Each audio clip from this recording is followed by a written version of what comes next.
बारिश में भीगा हुआ एक आदमी गली के कोने में बैठा था, फटे कपड़े, बिना छतरी और पूरी तरह अकेला। उसके नीचे रखा गत्ता भी पानी में गल चुका था। लेकिन सबसे अजीब बात यह थी कि उसकी हालत के बावजूद वो बिल्कुल काम और कंपोज था, जैसे उसे कोई फर्क ही नहीं पड़ता। उसकी एम्बर कलर की आंखें हर चीज को ध्यान से देख रही थीं। उसी वक्त नेल वहां से गुजर रही थी, ऑलरेडी अपने जॉब इंटरव्यू के लिए 15 मिनट लेट। उसका रेंट 3 हफ्तों से पेंडिंग था और ये इंटरव्यू उसके लिए बहुत इम्पॉर्टेंट था। वो जल्दी में थी, लेकिन उस आदमी में कुछ ऐसा था जिसने उसे रुकने पर मजबूर कर दिया। जैसे ही उनकी नज़रें मिली, नेल थोड़ी डिस्ट्रैक्टेड हो गई और उसका पैर फिसल गया। उसका वॉलेट, सैंडविच, वॉकमैन सब जमीन पर गिर गया। नॉट अगेन, वो बुदबुदाई और जल्दी जल्दी सामान उठाने लगी। तभी वो आदमी भी उसकी मदद करने लगा। नेल को लगा वो पैसे उठा लेगा, लेकिन उसने ऐसा नहीं किया। उसने बहुत केयरफुली सारा सामान उठाकर उसे वापस दे दिया। ये आपका है, उसने कामली कहा। नेल हैरान रह गई।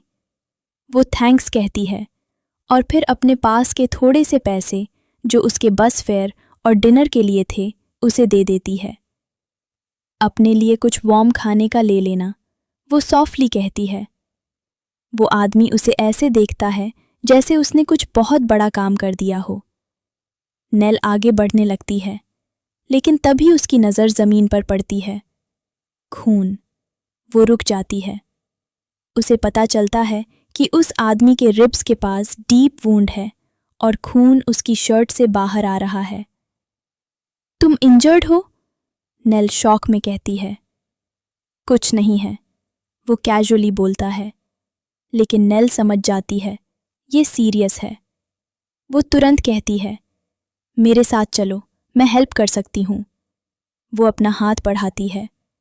थोड़ी हेजिटेशन के बाद वो आदमी उसका हाथ पकड़ लेता है। रास्ते में नेल उसे फार्मेसी ले जाती है। फार्मासिस्ट उन्हें एंटीसेप्टिक, गॉज, टेप और बैंडेजेस लेने को कहती है, लेकिन टोटल आता है $43। नेल के पास सिर्फ $18 होते हैं। वो शर्मिंदा होकर बोलती है, मेरे पास इनफ पैसे नहीं हैं। फिर वो बताती है कि उसके घर पर हाइड्रोजन पेरोक्साइड और रबिंग अल्कोहल है। फार्मासिस्ट कहती है, ठीक है, बेसिक बैंडेज ले लो, $12। नेल राहत की सांस लेती है और पैसे दे देती है। बाहर आते ही वो आदमी और भी वीक लग रहा होता है। नेल कहती है, मेरा अपार्टमेंट पास में है, वहां बाकी सामान है और वॉर्म भी है। वो आदमी उसकी तरफ देखता है। उसकी आंखों में कन्फ्यूजन और स्ट्रगल साफ दिख रहा होता है। नेल सॉफ्टली कहती है, तुम हर्ट हो और मैं हेल्प कर रही हूं, इट्स नॉर्मल। कुछ सेकंड की खामोशी के बाद वो हल्का सा सिर हिलाता है और दोनों साथ में उसके अपार्टमेंट की तरफ चल पड़ते हैं। नेल का अपार्टमेंट बिल्डिंग एक पुरानी 3 मंजिला इमारत थी, जिसने अपने अच्छे दिन बहुत पहले देख लिए थे। दीवारों की पेंट जगह-जगह से उखड़ चुकी थी और सामने का दरवाजा तो ऐसा था जो थोड़ी सी नमी में ही अटक जाता था। जब वे दोनों संकरी सीढ़ियों से दूसरी मंजिल की तरफ चढ़ रहे थे, नेल को अपने पीछे चल रहे उस रहस्यमयी आदमी का हर पल एहसास हो रहा था। वह बहुत ही शांत तरीके से चल रहा था, जैसे कोई आवाज ही न हो, और उसकी अजीब सी एम्बर आंखें आसपास की हर छोटी बड़ी चीज को गौर से देख रही थी। सीढ़ियों के बीच वाले लैंडिंग पर उन्हें 1B वाले मिस्टर हॉफमैन मिलते हैं। वह अपने पजामे और चप्पलों में खड़े थे। ओह, हेलो डियर, उन्होंने नेल से कहा, थोड़ी अजीब सी नजर से पलके झपकाते हुए। मुझे अपनी कॉफी के लिए दूध लेना था, लेकिन मुझे याद ही नहीं आ रहा कि मैंने अपनी चाबियां कहाँ रखी हैं। नेल का दिल हल्का सा बैठ गया। इस हफ्ते ये तीसरी बार था जब उसने उन्हें इस हालत में देखा था। मिस्टर हॉफमैन, आप ठीक से तैयार भी नहीं हैं। चलिए, मैं आपको अंदर छोड़ देती हूँ। मैं नहीं हूँ। वो सच में हैरान दिखते हैं। तभी वो अजनबी आगे बढ़ता है और बड़े ही नरम तरीके से मिस्टर हॉफमैन का दूसरा हाथ पकड़कर उन्हें उनके अपार्टमेंट की तरफ ले जाने में मदद करता है। अजीब है, वो धीरे से बड़बड़ाता है, इतनी धीमी आवाज में कि सिर्फ नेल ही सुन पाती है। क्या अजीब है, नेल भी धीरे से पूछती है। ये स्मेल तुम्हें नहीं। वो बात अधूरी छोड़ देता है। छोड़ो। नेल को तो कुछ भी अजीब नहीं लगता, बस वही पुरानी बिल्डिंग की सीलन वाली गंध। मिस्टर हॉफमैन को सेफली अंदर छोड़ने के बाद नेल उस अजनबी को अपने अपार्टमेंट के दरवाजे तक ले आती है। चाबी निकालते वक्त उसके हाथ हल्के हल्के कांप रहे थे। तभी उसे अचानक एहसास होता है कि वो क्या कर रही है, एक अजनबी को अपने घर ला रही है। उसका छोटा सा अपार्टमेंट अचानक और भी छोटा लगने लगता है। वो आदमी बस खड़े खड़े ही पूरे कमरे को भर देता है। लंबा चौड़े कंधे वाला, हाथों में मिट्टी और चेहरे पर हल्की दाढ़ी। अगर ये खतरनाक हुआ तो? अगर ये मेरी सबसे बड़ी गलती निकली तो? शायद वो उसकी घबराहट समझ जाता है। वो दरवाजे के पास ही रुक जाता है, दूरी बनाकर अपने हाथ साफ साफ सामने रखता है। मैं जा सकता हूं? वो धीरे और शांत आवाज में कहता है। उसका ये कहना नेल को थोड़ा गिल्टी फील कराता है। कोई खतरनाक इंसान ऐसा मौका देता है क्या? नहीं, नेल धीरे से बोलती है, सिर हिलाते हुए। तुम घायल हो और बाहर तूफान भी आ रहा है। वो दरवाज़ा पूरा खोल देती है और उसे अंदर आने का इशारा करती है। उसका अपार्टमेंट छोटा है लेकिन साफ सुथरा। एक ही कमरा जो लिविंग रूम और वर्क स्पेस दोनों है। एक छोटा किचन और एक छोटा सा बेडरूम। लेकिन जख्म देखने से पहले वो उसके भीगे और गंदे कपड़ों की तरफ देखते हुए कहती है, तुम्हें साफ होना पड़ेगा। ऐसे बैंडेज करूंगी तो इन्फेक्शन हो जाएगा। वो अपने कमरे में जाती है और कुछ कपड़े लेकर आती है। जीन्स, स्वेटर, अंडरवेयर और मोजे। ये मेरे एक्स बॉयफ्रेंड के हैं, वो कैजुअली कहती है। जब वो मेरे कलीग के साथ शिफ्ट हुआ तो ये यहीं छोड़ गया। अब तुम्हारे काम आ जाएंगे। अजनबी हल्की मुस्कान के साथ कपड़े ले लेता है। बाथरूम उधर है, नेल इशारा करती है। शैम्पू, साबुन, टॉवल्स सब हैं और अगर चाहो तो नया रेजर भी है। जब वो नहाने जाता है, नेल पानी की आवाज़ सुनती रहती है और ये सोचने से बचती है कि उसके बाथरूम में एक अजनबी है। वो मॉरिसन एंड एसोसिएट्स को कॉल करके अपना इंटरव्यू रीस्केड्यूल करने की कोशिश करती है, लेकिन रिसेप्शनिस्ट उसकी बात पूरी सुने बिना ही फोन काट देती है। ठीक है, ये जॉब भी गई। करीब 20 मिनट बाद बाथरूम का दरवाजा खुलता है और नेल उसे देखकर कुछ पल के लिए रुक जाती है। अब वो साफ सुथरा है, दाढ़ी भी नहीं है और सच में बेहद खूबसूरत लग रहा है, जैसे किसी मूर्ति से निकला हो। नेल थोड़ी देर तक उसे देखती रह जाती है, फिर संभलती है। ठीक है, अब जख्म देख लेते हैं, वो हल्की भारी आवाज में कहती है। जख्म उसकी सोच से ज्यादा गहरा होता है। साफ सुथरा छुरा घोंपने जैसा निशान, चारों तरफ नीलेपन के साथ। ये तो स्टैब वन लग रहा है। ये कब हुआ? वो पेरोक्साइड लगाते हुए पूछती है। कुछ घंटे पहले, वो दर्द कंट्रोल करते हुए कहता है। कुछ लोग खुश नहीं थे कि मैं उनकी जगह पर बैठा था। उनमें से एक के पास चाकू था। बात जल्दी बिगड़ गई। नेल हैरान होकर रुकती है। सिर्फ बैठने की जगह के लिए किसी ने तुम्हें चाकू मार दिया? वो उसकी आंखों में देखते हुए धीरे से कहता है। जब तुम्हारे पास सिर्फ एक छोटा सा इलाका ही होता है तो तुम उसे भी बचाते हो। नेल धीरे धीरे उसका जख्म साफ करती है और ऑइंटमेंट लगाती है।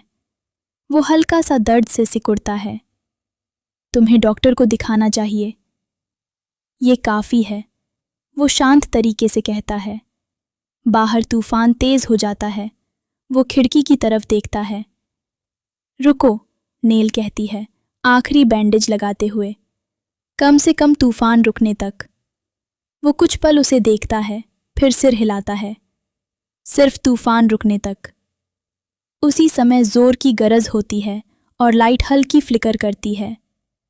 अध्याय 3। उस रात नेल सो नहीं पाती। बाहर तूफान चल रहा है और घर की हर आवाज़ उसे अलर्ट कर रही है। सोफे पर सो रहा वो अजनबी उसे बार बार याद आता है। ठीक है, वो दिखने में किसी फरिश्ते जैसा है, लेकिन इसका मतलब ये नहीं कि वो मुझे नींद में नुकसान नहीं पहुंचा सकता। आखिरकार वो सो जाती है और सपना देखती है। वो रात में बाथरूम जाने उठती है, लेकिन सोफे पर अजनबी की जगह एक बहुत बड़ा भेड़िया सो रहा होता है। वो शांत है, उसका सिर आर्म रेस्ट पर टिका हुआ है।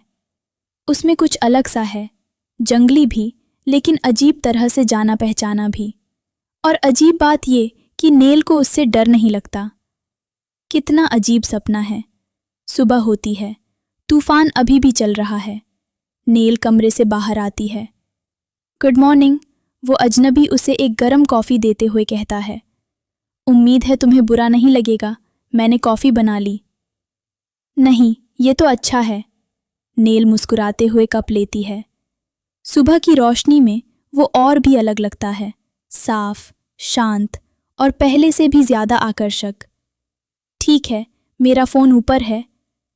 नहीं, यहाँ सेफ नहीं है। वो उसे बाहर तूफान में खींच ले जाता है। बारिश तुरंत उन्हें भिगो देती है। पास का कैफ़े आधा ब्लॉक दूर है और वो सीधे वहीं जाता है। इमरजेंसी, वो बरिस्ता से कहता है, हमें आपका फ़ोन यूज़ करना है। करीब 20 मिनट बाद नेल सड़क के दूसरी तरफ खड़ी देखती है कि फायर फाइटर्स उनकी बिल्डिंग में जा रहे हैं। फायर चीफ बताता है कि बेसमेंट में बड़ा गैस लीक था और कार्बन मोनोऑक्साइड हफ्तों से फैल रहा था। तुम्हें कैसे पता चला? एक फायर फाइटर डिमिट्री से पूछता है। कार्बन मोनोऑक्साइड की कोई स्मेल नहीं होती। डिमिट्री कुछ बोलने ही वाला होता है, तभी नेल का लैंडलॉर्ड मिस्टर की वहां आता है। ये सब क्या है? वो गुस्से में पूछता है। क्या तुमने ये सब किया? यहां गैस लीक है, नेल कहती है। लोग मर सकते थे। बस वेंटिलेशन सिस्टम खराब था, वो बात घुमाता है। तुम लोग ओवर रिएक्ट कर रहे हो। डिमिट्री आगे बढ़ता है। उसकी आवाज़ ठंडी और शार्प हो जाती है। तुम्हें पता था। मिस्टर की पीछे हटता है। तुम्हें पता था कि वेंटिलेशन में प्रॉब्लम है और तुमने कुछ नहीं किया। ये तुम्हारी रिस्पॉन्सिबिलिटी थी। लोग मर सकते थे। मिस्टर हॉफमैन बीमार और कंफ्यूज्ड हो रहे थे, नेल कहती है। वो धीरे धीरे पॉइजन हो रहे थे। मिस्टर की का चेहरा सफ़ेद पड़ जाता है। देखो, इसे बड़ा मुद्दा मत बनाओ।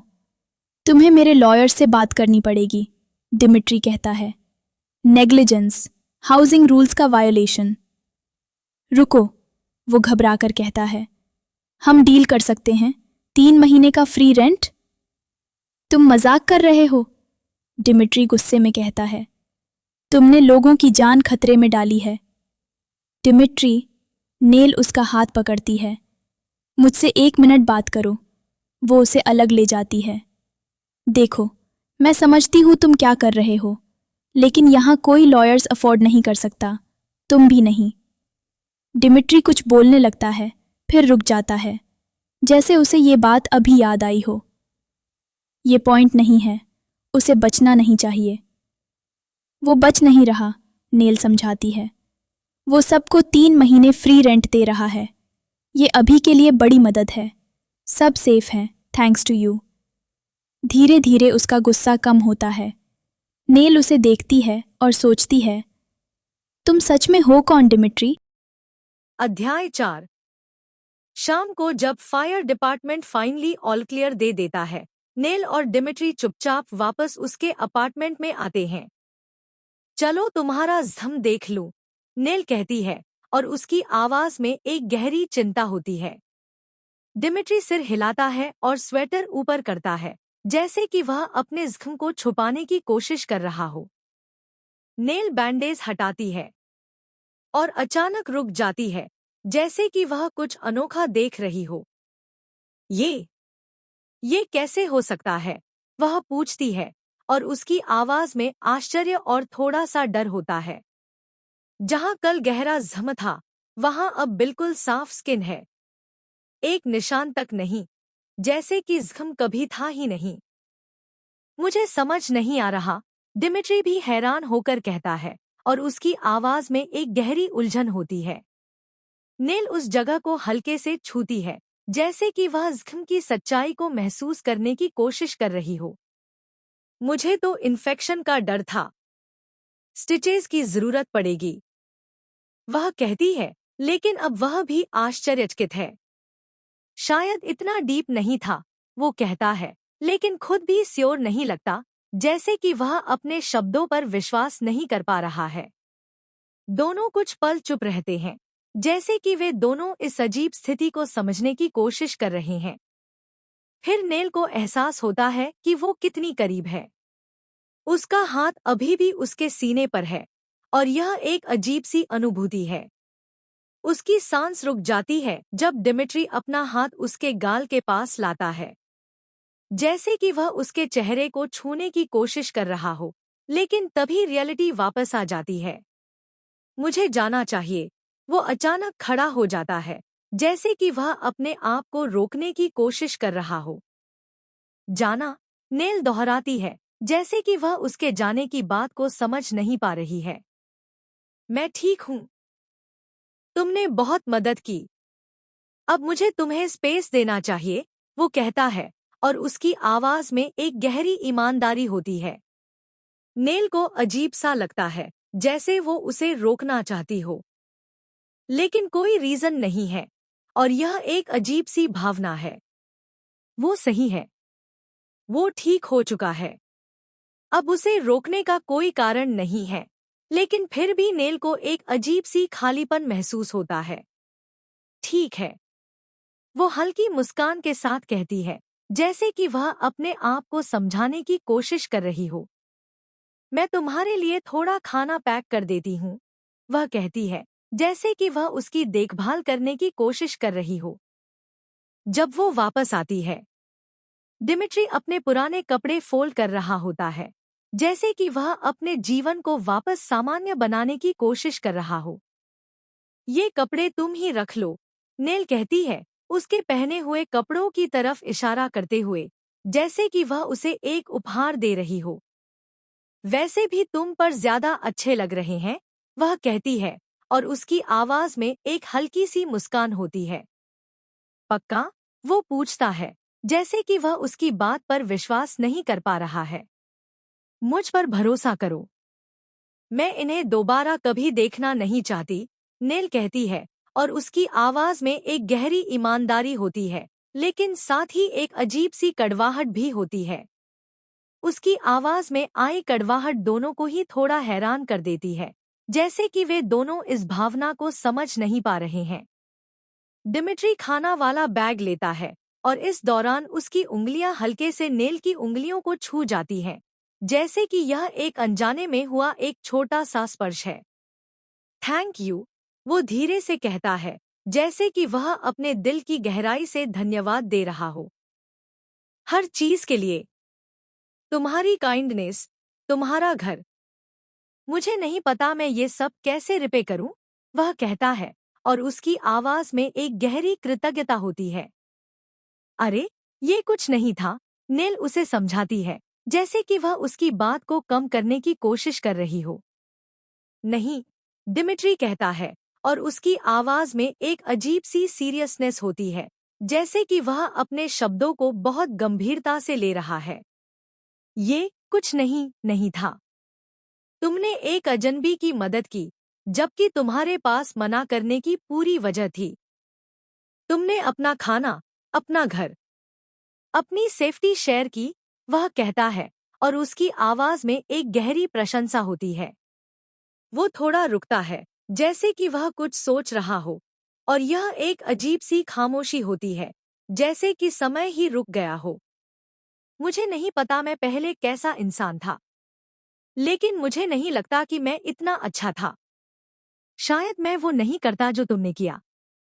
और फिर वो चला जाता है, नेल को उसके शांत हो चुके अपार्टमेंट में अकेला छोड़कर। वो सोफे को देखती रह जाती है, जहां वो सोया था। अध्याय 5।